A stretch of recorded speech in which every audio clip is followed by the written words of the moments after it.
23 বছর পর আবার ঢাকায় সাব চ্যাম্পিয়নশিপ।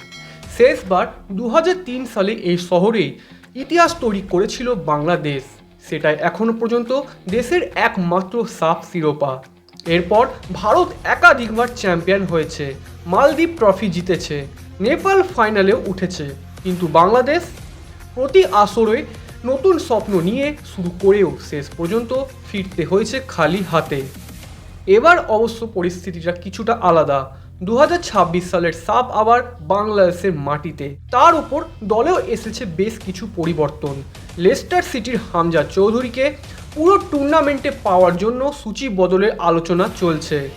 পাশাপাশি ফুলামের সঙ্গে থাকা 19 বছরের ফারহান আলী ওয়াহিদ এবং 6 ফুট 2 ইঞ্চি উচ্চতার জায়ান হাকিম, আরও 5 জন প্রবাসী ফুটবলারকে দলে যুক্ত করার উদ্যোগ রয়েছে বাংলাদেশ ফুটবলের। তবে এই টুর্নামেন্টে বাংলাদেশের সবচেয়ে বড় বাধাগুলোর একটি হতে পারে শ্রীলঙ্কা। নামটা শুনে হয়তো অবাক লাগছে, কিন্তু এবারের দলটি আগের শ্রীলঙ্কার মতো নয়। 26 সদস্যের স্কোয়াডে 18 জনই ইউরোপ ও অস্ট্রেলিয়ায় বেড়ে ওঠা প্রবাসী ফুটবলার। ইংল্যান্ড থেকে 7 জন, নরওয়ে থেকে ও সুইডেন থেকে 3 জন, জার্মানি থেকে 2 জন, অস্ট্রেলিয়া থেকে 2 এবং সুইজারল্যান্ড থেকে 1 জন রয়েছে এই টিমে। এই কারণেই দলটিকে অনেকে ইউরোপ একাদশ বলছেন বন্ধুরা। এই ফুটবলাররা ইউরোপের বড় ক্লাবের তারকা নন, কিন্তু ছোটবেলা থেকেই উন্নত ফুটবল কাঠামোর মধ্যে বেড়ে ওঠার কারণে ফিটনেস, দ্রুত পাসিং, শারীরিক লড়াই এবং ম্যাচ পড়ার ক্ষমতায় তারা এগিয়ে থাকতে পারে। ফলে গ্রুপ পর্বেই বাংলাদেশের জন্য কঠিন পরীক্ষা অপেক্ষা করছে। বাংলাদেশের অবশ্য নিজেদের কিছু বাড়তি সুবিধা আছে।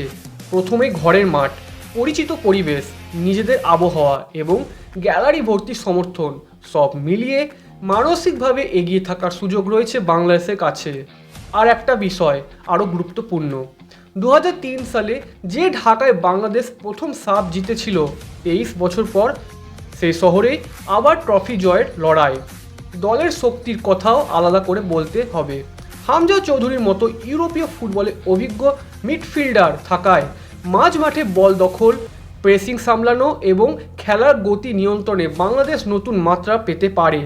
তার সঙ্গে রয়েছেন সমিত সোম, তারিক কাজী, কাজিম শাহ এবং অধিনায়ক জামাল ভুঁইয়া। অর্থাৎ দলে এখন আন্তর্জাতিক অভিজ্ঞতা এবং প্রবাসী ফুটবলারদের মিশ্রণ রয়েছে। ফারহান আলী ওয়াহিদ এবং জায়ান হাকিম যোগ দিতে পারলে আক্রমণেও বিকল্প বাড়বে।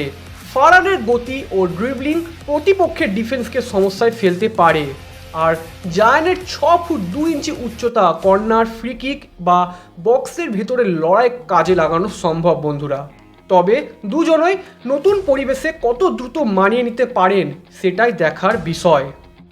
কোচ টমাস ডুলিও দলের মানসিকতায় পরিবর্তন আনতে চাইছেন। তার বার্তা পরিষ্কার, লক্ষ্য শুধু ভালো খেলা নয়, চ্যাম্পিয়ন হওয়া।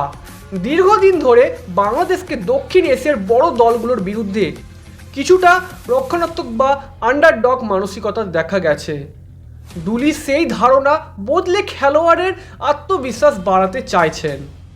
শ্রীলঙ্কার ক্ষেত্রে অবশ্য একটি প্রশ্ন থেকেই যাচ্ছে, তাদের প্রবাসী ফুটবলারদের ব্যক্তিগত অভিজ্ঞতা যতই ভালো হোক, জাতীয় দলের হয়ে একসঙ্গে খেলার বোঝাপড়া কতটা তৈরি হয়েছে, এখানে বাংলাদেশ কিছুটা এগিয়ে থাকতে পারে বন্ধুরা। হামজা, সমিত, তারিক ও জামালের মতো খেলোয়াড়রা দীর্ঘ সময় ধরে দলের বাকি সদস্যের সঙ্গে প্র্যাকটিস করছে। সাবেক গোলরক্ষক আশরাফুল ইসলাম রানা এবং সাবেক স্ট্রাইকার জাহিদ হাসান বাংলাদেশের দলগত বোঝাপড়াকে গুরুত্বপূর্ণ বলে মনে করেন। এরপর আসছে ভারতের সমীকরণ। একই সময় ভারতের নিউজিল্যান্ড সফরে 2টি ফিফা প্রীতি ম্যাচ খেলার সম্ভাবনা রয়েছে। পরিকল্পনাটি চূড়ান্ত হলে সাফে ভারত পূর্ণ শক্তির দল পাঠাতে পারবে কিনা সেটা নিয়ে প্রশ্ন থাকবে। সেক্ষেত্রে দ্বিতীয় সারির বা অনূর্ধ্ব-23 দল ঢাকায় আসতে পারে বলে জানা যাচ্ছে। এমনটা হলে বাংলাদেশ, শ্রীলঙ্কা এবং মালদ্বীপের মতো দলগুলোর ট্রফি জয়ের রাস্তা একদম তুলনামূলকভাবে খোলা হয়ে যাবে। তবে ভারতের রিজার্ভ দলকেও হালকা করে দেখার সুযোগ নেই। গ্রুপের হিসাবেও রয়েছে গুরুত্বপূর্ণ বিষয়। আপাতত বাংলাদেশ, শ্রীলঙ্কা ও ভুটান একই গ্রুপে। ভুটানের বিরুদ্ধে জয় বাংলাদেশের জন্য প্রায় বাধ্যতামূলক, কিন্তু মূল লড়াই হবে শ্রীলঙ্কার বিপক্ষে। এর মধ্যে সেপ্টেম্বরের মধ্যে নেপালের ওপর থাকা সাময়িক নিষেধাজ্ঞা উঠে গেলে তারাও এই গ্রুপে যোগ করতে পারে। তখন 4 দলের গ্রুপ হওয়ায় হিসাব আরও জটিল হয়ে যাবে বন্ধুরা। সব কিছু মিলিয়ে বাংলাদেশের সামনে এবার সুযোগটা নিঃসন্দেহে বড়, কিন্তু ট্রফি জিততে হলে শুধু তারকা ফুটবলার থাকলেই হবে না। গ্রুপে ভুটান ও শ্রীলঙ্কার বিরুদ্ধে ভালো ফল, মাঝ মাঠে হামজা সমীর জামালের নিয়ন্ত্রণ এবং আক্রমণে ফারহান ও জায়ানের সম্ভাবনাকে কাজে লাগানো, সব কিছু একসঙ্গে ঠিকভাবে করতে হবে বাংলাদেশকে। 2003 সালের সেই সাফল্যের পর কেটে গেছে 23 বছর। এবার আবার সেই ঢাকায় নিজেদের দর্শকদের সামনে নতুন প্রজন্মের ফুটবলারদের নিয়ে বাংলাদেশ দাঁড়িয়ে। হিসাব বলছে সুযোগ রয়েছে, কিন্তু শেষ কথা বলবে মাঠের পারফরমেন্স। তাহলে কি হামজা সমীর জামালদের হাত ধরে সাফের ট্রফি আবারও ফিরবে ঢাকায়? উত্তরটা পাওয়া যাবে টুর্নামেন্ট শুরু হলেই। তো বন্ধুরা, ভিডিওটি আপনাদের কেমন লেগেছে তা অবশ্যই কমেন্ট বক্সে জানাবেন, এবং সাফ টুর্নামেন্টে কী হতে পারে তাও অবশ্যই কমেন্টে বলবেন।